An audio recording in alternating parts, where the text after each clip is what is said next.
뭐 레지듀에서 케미칼을 뽑아낸다 그러면 여러 가지 이제 반응을 해야 되겠죠. 근데 바이오 연료를 만드는 반응은 사실 실렉티브 할 필요가 없습니다. 그거는 뭐 우리가 카본 랭스가 예를 들어서 개솔리는 C5에서 C12, 뭐 디젤 같은 경우에는 C10에서 뭐 C22까지만 맞으면 탄소가 없고요. 그러면 이제 바로 연료로 쓸 수가 있는데 케미칼은 약간 좀 얘기가 다르죠. 그래서 케미칼 같은 경우에는 반드시 이제 실렉티브한 리액션을 가져가야 되는 그런 부분이 있고요. 그 다음에 어느 한 공정으로 실렉티브한 케미칼을 만들 수 있으면 참 좋으나 대부분의 경우에 있어서는 굉장히 많은 단계의 반응과 분리 공정을 굉장히 거쳐야 됩니다. 그래서 우리가 어떤 이제 반응을 이끌어냄으로써 인터미디에이트를 만들게 되고요. 거기서 인터미디에이트에서 또 다른 이제 반응을 거쳐서 또 다른 인터미디에이트를 만들게 되고 이거를 우리가 원하는 케미칼을 만들 때까지 무한 반복을 하게 되는 거죠. 그래서 마지막으로 이제 우리가 원하는 애들이 나오면 그런 이제 바이오 케미칼을 쓸 수 있는 거의 대부분의 연구가 지금 현재 이런 식으로 이루어져 있고 사실 바이오매스를 다루는 그런 입장에서 보면 경제성이 안 나온다고 자꾸 말씀을 하시는데 우리가 경제성이 안 나오는 이유는 세퍼레이션과 퓨리피케이션을 어떻게 가져갈 것인가 그 다음에 리액션이 N개가 필요하다 그러면 그거를 반 정도로 줄일 수 있는 그런 공정 원기가 어떻게 만들 것인가에 대한 그런 고민에서 좀 출발해야 될 것 같은 생각이 듭니다. 첫 번째 이제 익스트랙션에 대한 내용이고요.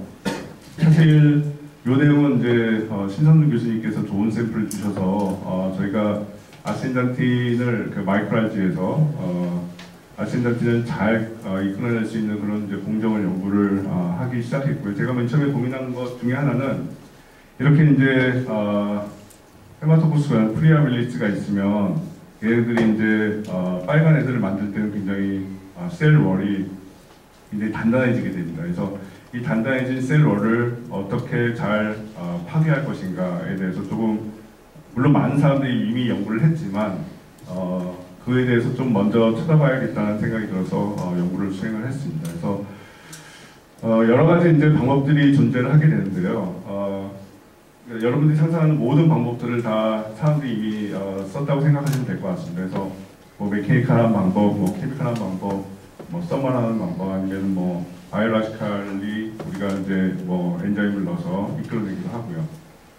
근데 이제 뭐 각 공정마다 장단점이 존재를 하는데 제가 생각하는 가장 큰 단점 중에 하나는 우리가 지금까지 무슨 프리트리먼트 방법을 썼든지 간에 그 마이크로알지에 존재하는 100% 아센잔틴을 다 이끌어낼 수는 없었다라는 게 이제 저희 큰 고민 중에 하나였습니다. 그러면은 나중에 이제 우리가 세퍼레이션을 익스트랙션 공정을 가져가게 되는데 스텝 2에서 여기서 잘 프리트리먼트를 해주지 않으면 이제 익스트랙션을 어떤 익스트랙션 공정을 갖다 대든지 간에 우리가 원하는 만큼의 아센잔틴을 잘 끌어낼 수가 없게 되는 거겠죠.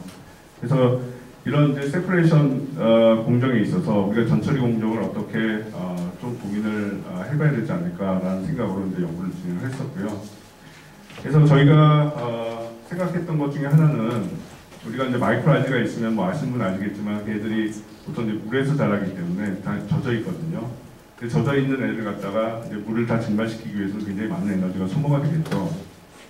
그래서 우리가 젖어 있는 마이크로알지 그 자체를 가지고 우리가 이제 솔벤트를 넣어서 볼밀링 공정을 잘 가져가게 되면 볼밀링 공정은 사실 굉장히 간단한 공정입니다, 사실은.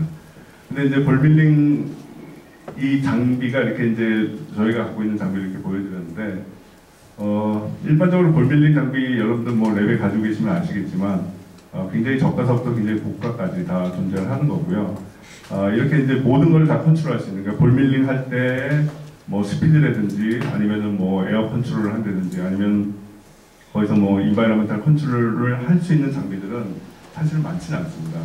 그래서 저희가 갖고 있는 장비는 다행히 저희가 아센잔틴을 뽑아내려고 사실 구입했던 장비는 아니고 배터리 물질을 만들려고 저희가 이제 굉장히 현존하는 아마 최고 사양이라고 이제 보시면 될 것 같고요.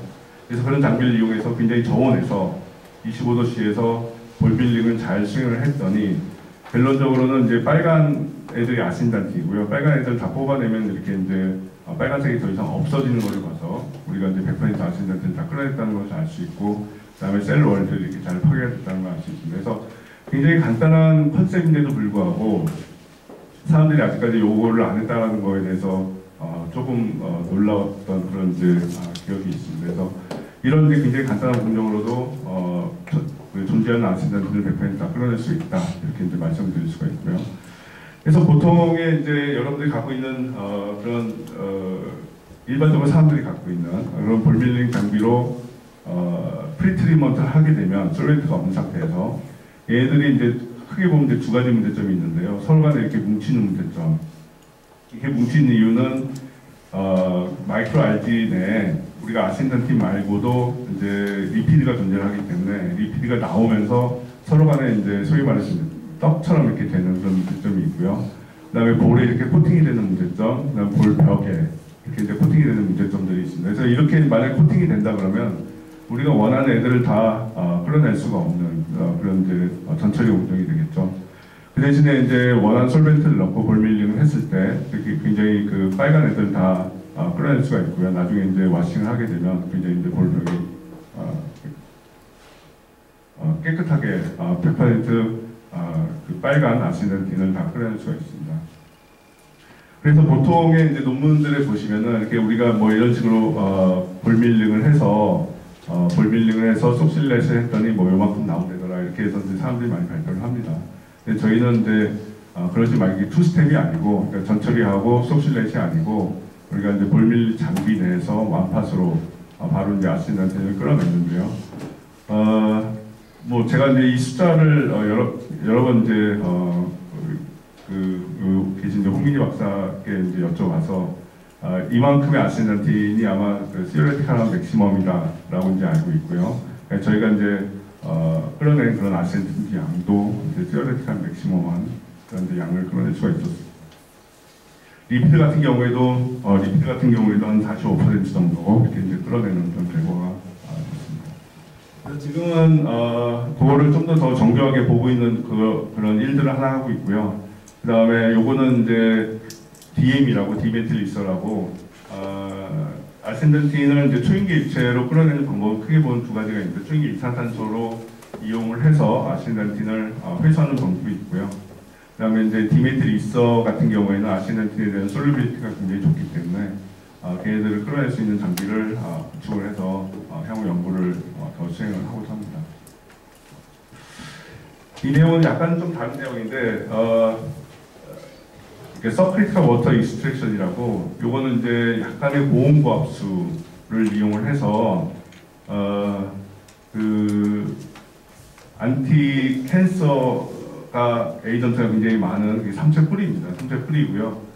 거기서 이제 서브크리티컬 워터를 이용해서 익스트랙션 했을 때 이렇게 이제 브라우닝 리액션이 가면서 굉장히 사람한테는 좋은 그런 케미칼들이 많이 나오게 되고요. 그래서 이제 캔서 셀에 대한 저희가 얼마만큼 애들이 익스트랙션 한 애들로 처리했을 때 얘네들이 얼마만큼 살아있느냐 또는 죽었느냐, 여기 보면 이제 녹색깔이 이제 반짝반짝 있는 것이 살아있는 셀이고요. 우리가 일반적으로 속실렛 방법으로 이제 처리했을 때의 방법이고 서브크리티컬 워터로 처리했을 때의 그런 방법입니다. 그래서 두 가지 서로 다른 캔서 셀을 이용을 했었고요. 그래서 컨트롤에 보시면은 이렇게 이제 그 캔서 셀이 잘 살아있는데 일반적인 그런 속실렛 익스트랙션 같은 경우에는 조금 줄어들었지만 그래도 이제 서브크리티컬 워터로 한 것보다는 더 많은 캔서 셀이 살아있는 것을 알 수 있습니다. 그래서 우리가 그 서브크리티컬 워터라고 보통 얘기를 하면 한 160도씨에서 한 20바, 30바 정도 되는 그런 이제 조건이고요.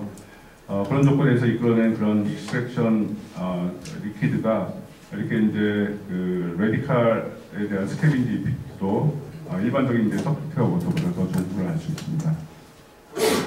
이거는 뭐 저희가 케미칼 분석을 다 했는데 여기서 보여드리기에 좀 무리가 있을 것 같아요. 제가 결과만 보여드렸습니다.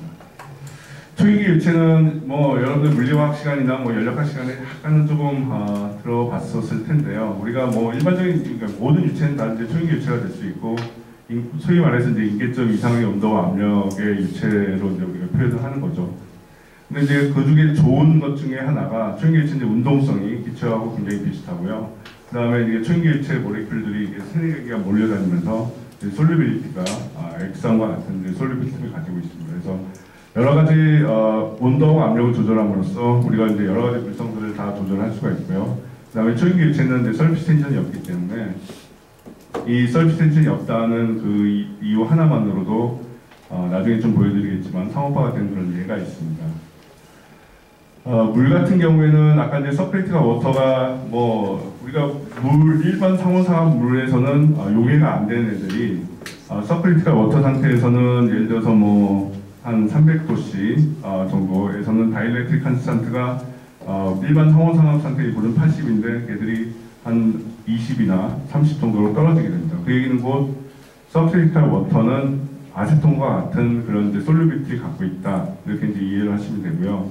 우리가 아세톤에 녹는 애들은 서브크리티컬 워터에도 녹는다, 이렇게 이제 보시면 되겠습니다. 그러니까 그 이유 갖고도 굉장히 여러 가지 많은 익스트랙션과 공정을 이끌어내게 되고요.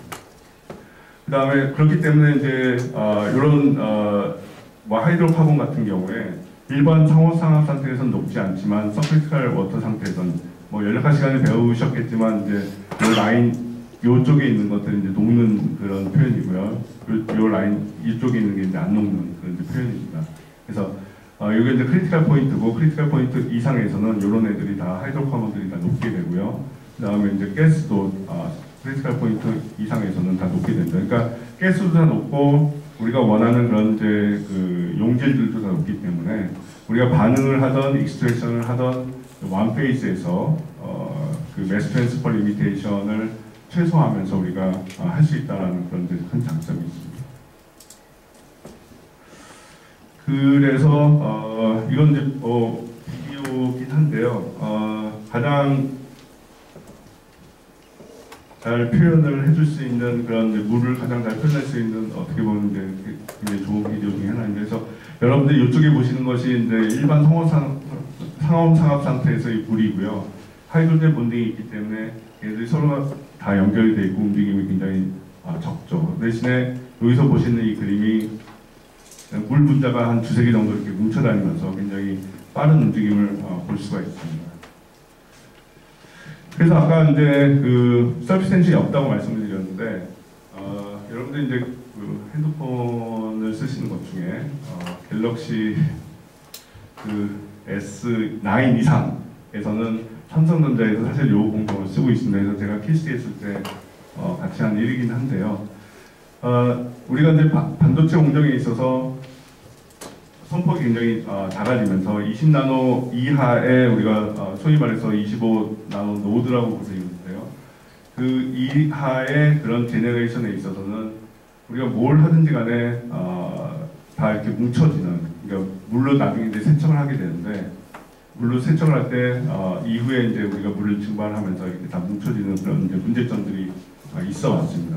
그걸 해결하려고, 삼성에서 해결하려고 이제 여러 가지 노력을 했는데, 그 다음에 한 것이 물을 IPA로 취한을 하고 IPA를 이제 날리는 그런 이제 공정이었는데, 그것도 이제 25나노 노드 이하에서는 효과적이지가 않았죠. 그래서 우리가 이제 IPA 이렇게 채워져 있으면 그를 이제 초인계 이산탄소로 드라잉한 그런 이제 공정을 같이 개발을 했었고요. 지금 현재는 이제 화성 라인에 요거 한 대가 한 100억 정도 합니다. 한 대가 100억 정도 하고요. 요게 이제 지금 이제 화성 라인에 한 20대 정도가 깔려져 있습니다. 근데 SK 하이닉스는 어떻게 하고 있냐? 삼성에서 이거 개발하고 나서 SK 하이닉스에 안 팔죠. 안 팔기 때문에 SK 하이닉스에서는 이제 토쿄 일렉트로닉스라는 이제 회사에 한 대에 250억씩 주고 현재 이제 5대를 들여오고 있습니다. 그래서 초인기 유체가 뭐 그러니까 그 서비스 텐션이 없다는 그 이유 하나만으로도 우리가 굉장히 많은 마이크로 일렉트로닉스에 기여를 하는 그런 일들을 하고 있습니다. 다시 이제 그 퓨얼 얘기로 돌아가서요. 우리가 이제 익스트랙션을 그러니까 원하는 바이오매스가 있고, 거기서 우리가 원하는 굉장히 그 비싼 그런 케미칼을 뽑아낸 이후에 레시드가 있으면 이제 두 가지 패스웨이가 있다고 말씀을 드렸죠. 지금은 이제 퓨얼을 만드는 방법에 대해서 말씀을 드리도록 하겠습니다. 초인계 유체를 이용을 해서 퓨얼을 만드는 것은 크게 보면 이제 두 가지 반응이 일어나고요. 첫 번째는 이제 디폴리머리제이션, 그러니까 체인을 다 끊어야겠죠. 그 다음에 디악시오네이션, 초인계 유체 내에서 총매를 안 쓰더라도 우리가 산소를 어느 정도 제거를 해줄 수 있는 그런 이제 특징들이 있습니다. 그래서 이제 이런 이제 솔리드 바이오매스를 이런 이제 바이오 오일로 만들게 되고요. HHB가 이제 하이어 힐링 밸류가 우리가 소위 말해서 바이오 에탄올, 개솔린의 대용으로 쓸 수 있는 바이오 에탄올이 한 30 정도 되거든요. 그래서 30 이상이면 믹싱을 해서 충분히 쓸 수 있다라고 이제 보고 있습니다. 초인계는 이제 여러 가지 이제 초인계가 있다고 말씀을 드렸는데, 초인계 수 말고도 초인계 알코올을 이용을 할 경우에 우리가 외부에서 직접 수소를 넣어주지 않더라도 수소와 반응을 할 수 있는 그런 특징들이 있습니다. 그래서 일례로 이제 초인계 에탄올이고요. 이 에탄올이 분해를 하면서 프로톤이나 하이드라이드를 내주게 됩니다. 그러면 우리가 바이오매스가 걔네들을 테이크오버해서 산소와 같이 이제 반응을 해서 디옥시네이션 반응을 가져가게 됩니다. 우리가 이제 외부에서 제공하는 수소를 안 쓰려는 이유는 수소가 굉장히 고가죠. 그렇죠? 대부분의 수소는 96% 이상의 수소는 다 페트롤리움 리파이너리에서 나오게 되고 그 수소는 거의 대부분 다 공장에서 소모를 하게 되는 거고요. 우리가 바이오 리파이너리 공장을 짓는다면 산 속에 짓게 되는데 거기서까지 이제 수소를 트랜스포트 하는 것이 그렇게 만만치 않은 그런 일 중에 하나입니다. 그래서 이 일을 할 때 우리가 이제 외부에서 제공하는 수소, 즉 이제 페트롤리움 리파이너리에서 나오는 수소는 쓰지 않겠다는 생각으로 진행을 했었던 그런 일이 되겠습니다. 그래서 이제 여기 보면 이제 수소의 양이 어느 정도 나오는 걸 알 수가 있습니다. 근데 이제 오늘 말씀드릴 내용은 이제 반응 자체는 뭐 여러분들이 뭐 오토클레비가 있고 바이오매스가 있으면 바이오매스 넣고 알코올 넣고 온도를 올려서 내리면 이제 바이오 오일이 만들어지는 굉장히 이제 쉬운 반응 중에 하나인데,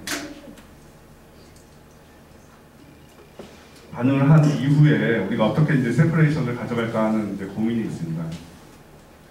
이게 로우 모레큘러 웨이서부터 시작해서 하이 모레큘러 웨이까지 굉장히 다양한 그런 바이오 오일 성분들이 존재를 하고요. 그렇기 때문에 분리 공정을 잘 가져가지 않으면 우리가 만든 바이오 오일을 100% 회수를 해낼 수가 없습니다. 근데 일반적으로 여러분들 뭐 이 공정을 연구하시는 분들은 알겠지만 거의 99% 이상의 논문에서 이런 식으로 나중에 이제 세퍼레이션을 가져가게 됩니다. 그래서 반응 이후에 우리가 이제 솔리드 레지드는 걸러내게 되고요. 그 다음에 로타리 베퍼레이터에 넣고 이거는 뭐 거의 신경 안 쓰고 그냥 거의 맥스로 백큐음을 잡아가면서 온도도 굉장히 높게 잡아가고, 그 다음에 이제 오일을 솔벤트를 날린 이후에 다시 백큐음 오븐에 넣고 바짝 말리게 되는 거죠. 그렇죠? 그러면 생각을 해볼 때 우리가 솔벤트가 날아갈 때 우리가 만든 바이오 오일 중에 라이프 프랙션도 분명히 날아갈 거란 이제 생각이 드는 거죠, 여기서. 그 다음에 백큐음 오븐에 넣고 바짝 말릴 때 거기서도 어느 정도 라이프 프랙션이 날아가게 되는 거겠죠. 그래서 그 날아가는 그런 라이프 프랙션도 어떻게 보면 우리가 다 만든 바이오 오일 중에 하나인데, 그거를 이제 회수를 하기 위해서는 사실 이런 이제 심플한 그런 셋업 갖고는 회수가 안 되기 때문에 좀 더 잘 컨트롤된 그런 이제 방법이 필요로 하게 됩니다. 그래서 보통 이제 경제성을 논의를 할 때 뭐 컨버전이나 바이오릴드는 뭐 자명한 그런 내용이고요. 우리가 아스펜을 돌리기 전에 에너지 리커버리, 즉 우리가 넣어준 바이오매스의 에너지에 대비해서 바이오 오일의 에너지 양이 얼마니까, 즉 넣어준 바이오매스에 대비해서 얼마만큼의 에너지를 우리가 리커버리 할 수 있을까라는 이제 팩터가 하나가 있고요. 그 다음에 에너지 이피션시라고 우리가 넣어준 바이오매스하고, 그 다음에 이제 공정에서 필요한 에너지, 온도와 압력을 높이려면 이제 에너지가 필요하게 되겠죠. 그 다음에 거기서 우리가 만들어낸 바이오 오일에 대한 에너지 양을 비교를 하면 이제 에너지 이피션시가 나오게 됩니다. 그래서 그걸로 계산을 해봤더니 이건 이제 매크로알지에 대한 내용이고요. 그래서 초기 알코올로 반응을 해봤더니 컨버전 한 뭐 100% 이상이 가는데, 그렇죠? 매스 밸런스를 세워봤더니 100%가 넘어가고 카본 밸런스가 세워봤더니 한 150%. 그러니까 이거는 우리가 넣어준 바이오매스보다 더 많은 카본이 어디선가 이제 왔다는 내용이 되겠고요. 그거는 이제 에탄올을 우리가 용매를 썼기 때문에 에탄올이 반응에 참여를 해서 이제 이런 결과가 나타나게 되는 거겠죠. 그렇죠? 그래서 이제 첫 번째 질문이 그러면 얼마만큼 에탄올이 반응에 참여를 할까가 이제 굉장히 이제 궁금했었습니다. 두 번째는 앞서 말씀드린 바와 같이 우리가 이제 바이오 오일을 회수를 할 때 여기서 얼마만큼 라이프 프랙션이 솔벤트와 같이 이제 증발이 될 것인가. 그 다음에 이제 드라잉, 백큐um 드라잉 할 때 얼마만큼 라이프 프랙션이 증발이 돼서 바이오일 성분에 우리가 회수하고자 하는 바이오일 성분에서 잃어버린 그런 얼마만큼 양이 될까. 이제 궁금했었습니다. 그래서 그런 것들을 다 합해서 우리가 바이오일 릴이라든지 아니면 에너지 리커버리라든지 아니면 에너지 이피션시를 논의를 해야 되는 거겠죠. 그래서 이런 약간 좀 복잡한 그 공정을 좀 만들었고요. 전체 좀 간단하게 설명을 드리면 우리가 이제 반응한 이후에 바로 분석을 해서 그러니까 물의 양과 그 다음에 반응에 참여하지 않는 그런 솔벤트를 정량을 하고요. 그 다음에 걔를 갖다가 로타리 이베퍼레이터에 놓고 잘 증발해서 증발할 때는 이제 솔벤트의 그런 이제 증발되는 그런 조건과 굉장히 유사하게 증발해서 우리가 이제 리튬 플라스크에 걸리는 그런 라이프 프랙션도 우리가 정량을 하고요. 그 다음에 거기서 걸러서 나오는, 거기서 배출돼서 나오는 그런 라이프 프랙션도 우리가 다시 이제 트랩을 달아서 다시 회수를 했고요. 그 다음에 이제 백큐um 오븐이 있으면 그 오븐 하단에 트랩을 달아서, 그러니까 라이프 프랙션이 있으면 라이프 프랙션이 도망가지 못하도록 거의 모든 다 트랩을 잡아서 다 잡아냈습니다. 잡아내서 과연 그러면은 이 리튬 플라스크에 라이프 프랙션이 있느냐 해서 GC를 찍어봤더니 매스를 찍어봤더니 이제 이런 애들이 나오고요. 걔들의 힐링 밸류가 한 30 정도 되는, 그러니까 충분히 우리가 연료를 쓸 수 있는 그런 애들이 증발돼서 나오고 있는 것을 확인했고요. 그 다음에 이쪽 트랩에서는 거의 이제 모든 애들을 나오지가 않았고요. 그 다음에 백큐um 오븐에 걸린 이쪽 트랩에서도 우리가 충분히 쓸 수 있는 그런 애들이 나오고 있습니다. 그래서 그런 애들을 다 모아서 다시 한번 이제 이퀘이션을 세웠고요. 그러니까 반응에 참여한 양만큼의 솔벤트도 우리가 이제 분모로 넣고, 그 다음에 우리가 다 회수한 라이프 프랙션을 분자에 넣어서 다시 한번 이제 계산을 했습니다. 했더니 좀 나쁜 소식이긴 한데, 예를 들어서 에너지 리커버리가 우리가 그런 거를 고려를 하지 않았을 때는 우리가 넣어준 에너지보다 바이오매스보다 더 많은 에너지가 나온다고 사람들이 다 얘기를 했었는데, 우리가 그걸 다 골라서 계산을 해봤더니 이제 그게 아니다라는 부분 이제 얘기를 하는 거죠. 그래서 솔벤트가 얼마만큼 컨섬션이 되느냐, 그리고 라이프 프랙션을 얼마만큼 우리가 다 회수를 해서 반응에 그걸 언더스탠딩을 하기 위한 그런 이퀘이션에 넣는지에 따라서 이런 이제 에너지 리커버리하고 에너지 이피션시가 달라지는 것을 확인을 했습니다. 이건 뭐 또 다른 얘기긴 한데요. 거의 비슷한 내용입니다. 이건 스웨지 슬러지가 좀 문제가 되기 때문에 우리가 스웨지 슬러지에서 뭐 연료를 쓸 수 있는 그런 애들을 끌어내기 위한 그런 이제 노력을 했었고요.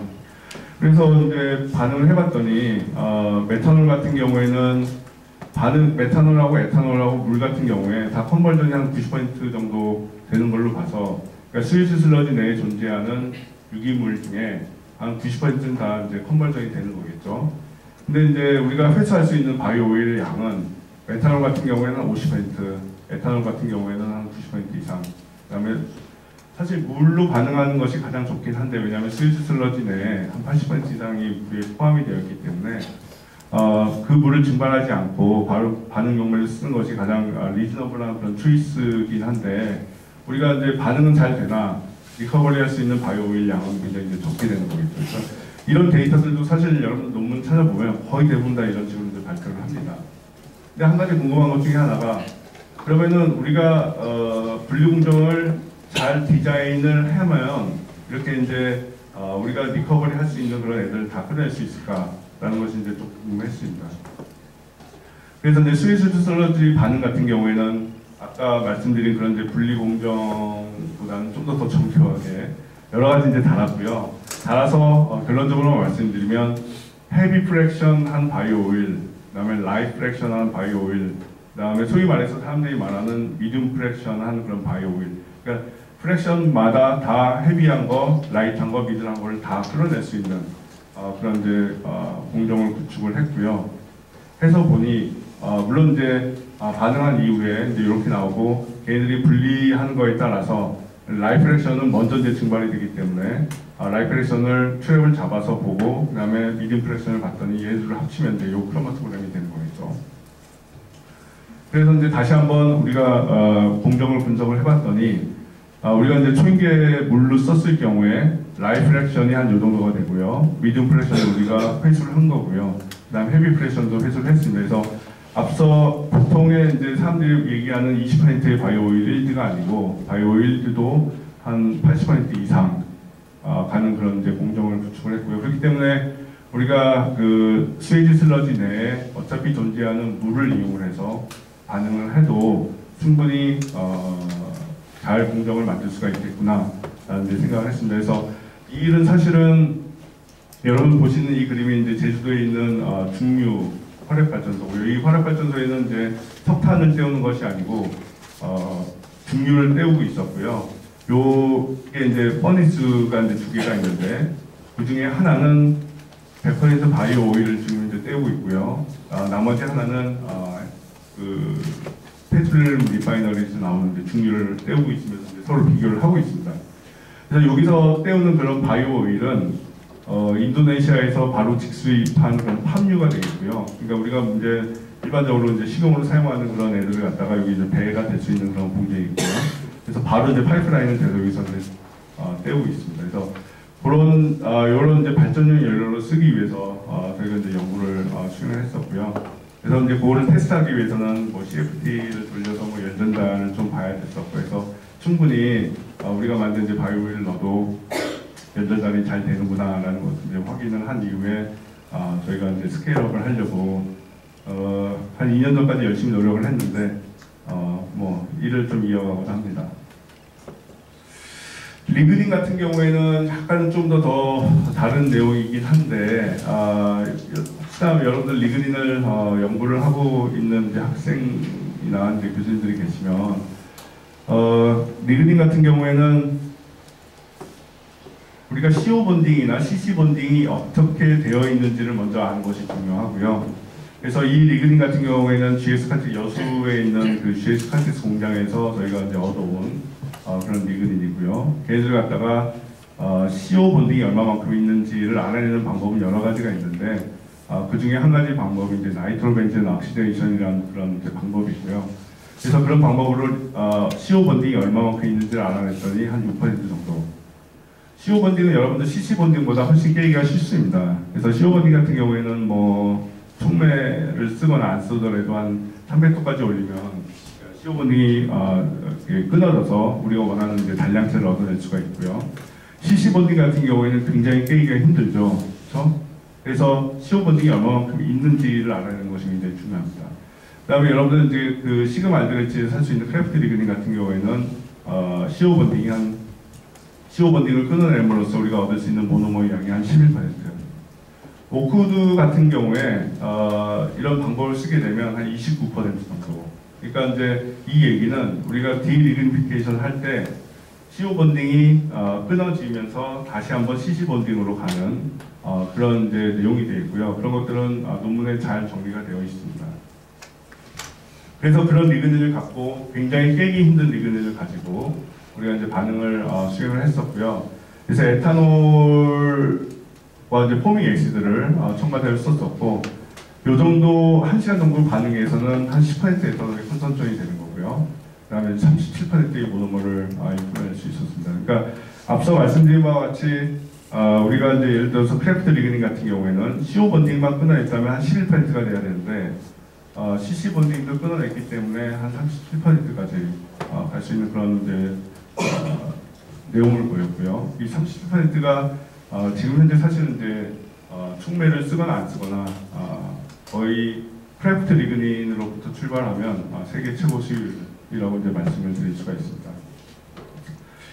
그러면 이제 궁금한 게 초인계 알코올이 도대체 뭐길래 CC 본딩을 끊어내냐?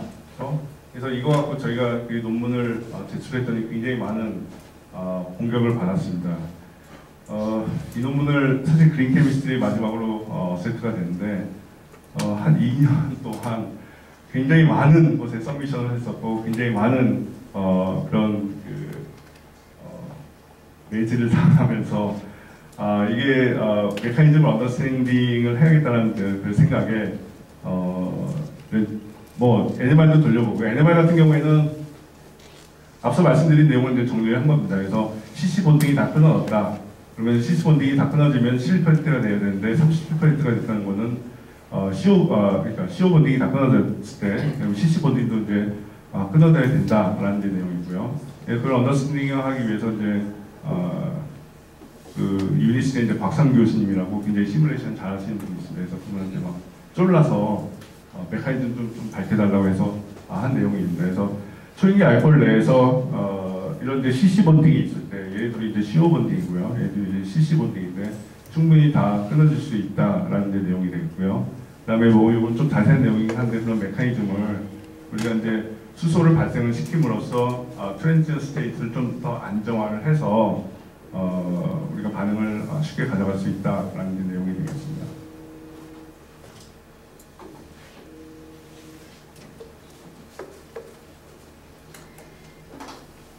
이거는 우리가 이제 리그닌을 갖고 모노머를 만들 때 여러 가지 이제 솔벤트를 쓰게 되는데 생각을 해보면 CC 본딩을 끊어내기 위해서의 조건이면 우리가 쓰는 솔벤트로 다 분해가 되겠죠.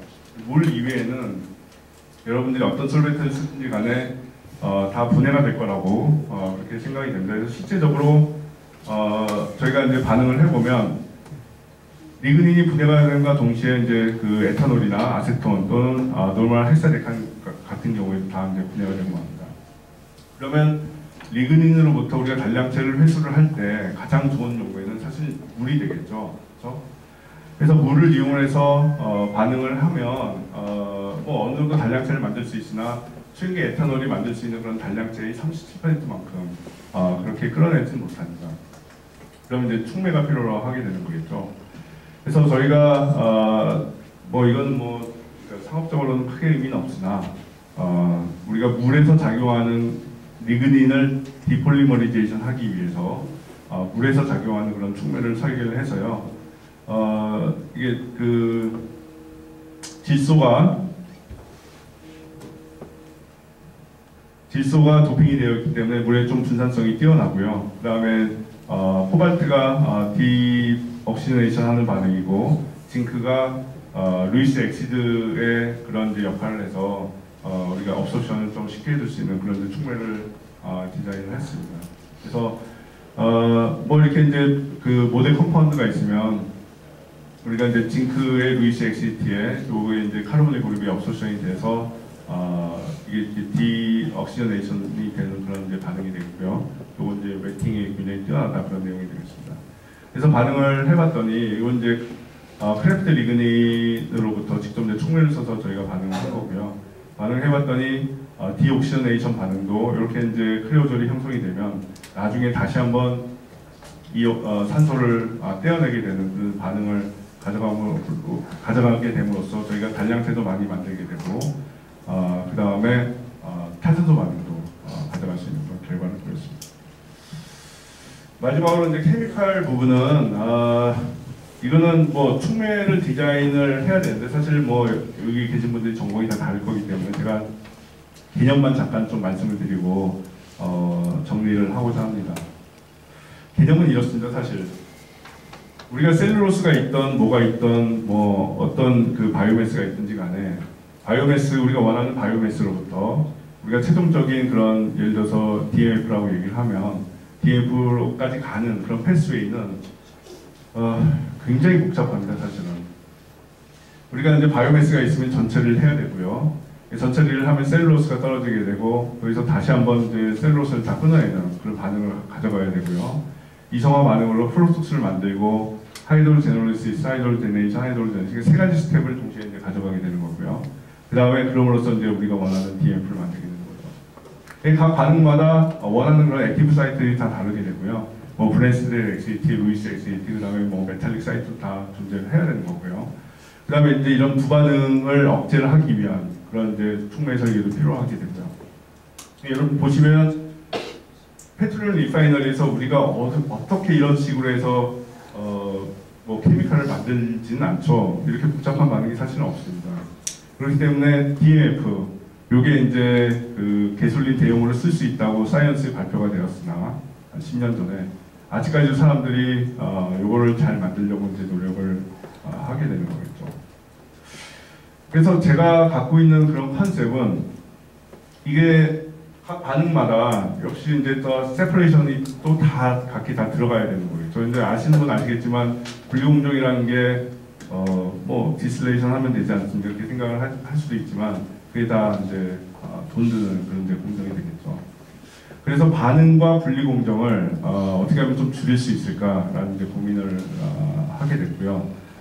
그러면은 우리가 촉매 설계를 할 때 한 단계에서 다음 단계로 들어가는 그런 이제 촉매가 아니고 이렇게 이제 텐덴 반응을 할 수 있는 그런 촉매를 설계를 해야 된다. 그래서 예를 들어서 A서부터 우리가 D까지 간다고 생각을 해보면 우리가 이제 부반응은 최대한 억제를 하면서 이렇게 이제 A하고 B를 만들고 B를 분리정제하고 다시 C를 만들고 C를 분리정제하고 다시 D를 만드는 것이 아니고 A에서 한 촉매에서 D까지 바로 갈 수 있는 그런 촉매 디자인을 하라고 학생들한테 얘기를 했더니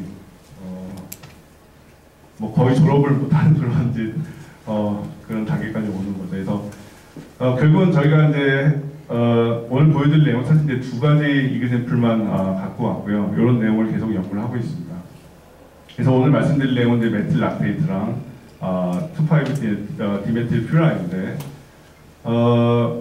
그거를 이제 말씀드리기 전에 우리가 이제 바이오매스가 있으면 사실 전처리를 해야 되는데 전처리를 하면서 어떻게 하면 우리가 원하는 그런 이제 아로마틱 케미칼을 잘 만들 수 있을까라는 이제 공정을 연구를 수행을 했고요. 그래서 우리가 만든 촉매를 이용해서 바이오매스를 전처리를 했더니 셀룰로스는 셀룰로스 나오면 이제 떨어지게 되고요. 리그닌으로부터 우리가 만들 수 있는 잔량체가 실렉티브하게 한 4가지 정도가 나오게 되고요. 이 4가지가 여러분들 여기 보시면은 가격이 써져 있죠. 이 가격이 굉장히 고가입니다. 가격이 이렇게 고가인 이유는 사실은 4가지가 사실 뭐 요새 그러니까 실제적으로 우리가 생활에 이제 쓰고 있는 그런 이제 케미칼들이고요. 주로 아로마나 아니면은 식품 첨가제 이런 식으로 이제 쓰고 있고요. 얘들이 고가인 이유는 그만큼 이제 니드가 많이 없다는 그런 내용이 되겠죠. 그만큼 만들기도 힘들고요. 그렇지만 이제 우리가 리그닌으로부터 바로 이제 촉매를 이용해서 4가지 케미칼을 이제 셀렉티브하게 만들 수 있었어요. 그러면 이제 셀룰로스가 떨어지게 되는데 우리가 셀룰로스가 떨어지게 되는데 거기서부터 우리가 원하는 메틸 락테이트까지 가려면 앞서 말씀드린 것 같이 여러 가지 단계를 거쳐야 이제 가는 겁니다. 그래서 요거를 셀룰로스 또는 글루코스로부터 직접 메틸 락테이트까지 이제 가는 촉매를 설계를 해야 되는데요. 그 촉매를 설계를 하려면 아이소몰리제이션을 하기 위한 루이스 XET, 그다음에 디하이드레이션을 하기 위한 브랜스드 XET, 그다음에 토트몰리제이션을 하기 위한 액티브 사이트 이런 것들을 다 이제 한 촉매에 담게 되는 거겠죠. 그래서 저희가 이제 한 촉매에 담아서 다음 촉매가 이제 이렇게 생긴 겁니다. 그래서 갈리움 도프, 징크, 그다음에 H 나노디올라이트 Y 약간 좀 촉매 이름이 복잡하긴 한데요. 우리가 나노디올라이트 Y를 쓴 이유는 이제 셀룰로스가 어세스가 좀 잘 돼야 되기 때문에 포화가 굉장히 많아야 됩니다. 그래서 그 포화를 굉장히 좀 많이 형성하기 위해서 저희가 이제 나노디올라이트 Y를 쓴 거고요. 디올라이트 같은 경우에는 이제 루이스 엑시트하고 브랜스드 엑시트 동시에 갖고 있죠. 그다음에 이제 갈륨을 도핑을 함으로써 저희가 이제 브랜스드 엑시트와 루이스 엑시트 서로 이제 조절을 했고요. 함으로써 이제 저희가 이제 그런 반응을 이끌어낼 수 있습니다. 마지막 예인데 DMF의 예인데요. 앞서 보여드린 바와 같이 이제 글루코스에서 DMF로 가기 위해서 이제 여러 가지 패스웨이를 이제 거쳐야 되는 겁니다. 그래서 그거를 한 촉매에서 담기 위해서 그거를 말씀드리기 전에 지금까지 사람들이 했던 내용인데요. 전에 제가 이제 말씀드린 분리공정에 대한 문제, 그러니까 5HMF에서 멈춰가서 얘를 갖다가 분리해서 다시 한번 이제 반응하면 쉽게 가는데 얘가 굉장히 반응성이 좋습니다. 그래서 얘를 분리를 할 때 약간만 온도를 높여줘도 얘가 이제 다른 쪽으로 다 소위 말해서 휴민을 만드는 그런 이제 문제점이 있고요. 그렇기 때문에 이제 모든 사람들이 다 이렇게 직접 가고 싶어 하는 거죠. 근데 이제 촉매를 잘 설계를 안 하면 이렇게 이제 DMF 일드가 굉장히 낮습니다. 그래서 지금 현재 소위 말해서 세계 최고 수준이 이제 요 정도의 범위가 되는 거고요.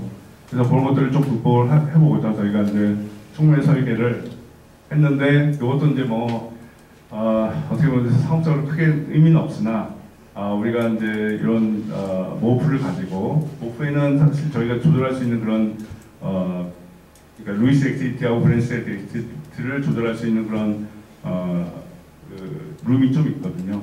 그래서 이제 그런 거를 조절하고 그다음에 지오를 브랜스 액티비티를 제공하기 위한 그런 서포트를 쓰고요. 그다음에 바이메탈릭을 써서 우리가 쉽게 반응을 부반응이 없이 직접 이제 가도록 노력을 하는 그런 내용이 되겠습니다. 그래서 뭐 이건 이제 바이메탈릭 촉매가 이렇게 이제 생겼다는 거는 말씀을 드리고요. 그래서 이제 저희가 이제 글루코스 컨버전 했더니 약간 이제 굉장히 낮았다고 말씀을 드렸는데 저희가 이제 글루코스를 갖고 반응한 게 한 45% 정도. 그러니까 아까 제가 논문상에서 나온 거는 0.135%라고 말씀을 드렸죠. 그래서 그거보다 굉장히 큰 그런 1도의 DMF를 만들 수가 있었습니다. 네. 이런 펀딩을 받아서 일을 했습니다. 네, 이상 경청해 주셔서 감사합니다.